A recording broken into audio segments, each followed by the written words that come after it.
નમસ્કાર, હું છું પ્રિયા અને તમે જોઈ રહ્યા છો જનતા કી જાણકારી ન્યૂઝ।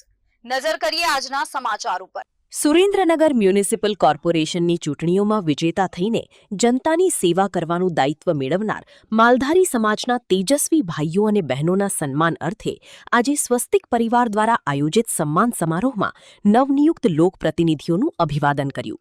વિસ્તારના વિકાસમાં આ તમામ પ્રતિનિધિઓ પોતાનું શ્રેષ્ઠ યોગદાન આપશે એવો દ્રઢ વિશ્વાસ છે। તમામ વિજેતા ઉમેદવારોને ઉજ્જવળ કાર્યકાળ માટે હાર્દિક શુભેચ્છાઓ। આ પ્રસંગે વડવાળા મંદિર કોઠારી શ્રી મુકુંદરામ બાપુ, ગેડિયાના મહંત શ્રી ભગવાનદાસ બાપુ, ગુજરાત સરકાર મુખ્ય નાયબ દંડક શ્રી જગદીશભાઈ મકવાણા, જિલ્લા ભાજપ પ્રમુખ શ્રી હાર્દિકભાઈ ટમાલિયા, મહાનગર ભાજપ પ્રમુખ શ્રી દેવાંગ રાવલ, પૂર્વ ચેરમેન શ્રી બાબાભાઈ ભરવાડ, ભરવાડ સમાજના આગેવાનો સહિત સંગઠનના હોદ્દેદારો, આગેવાનો, ચૂંટાયેલા પ્રતિનિધિઓ તેમજ કાર્યકર્તાઓ ઉપસ્થિત રહ્યા હતા।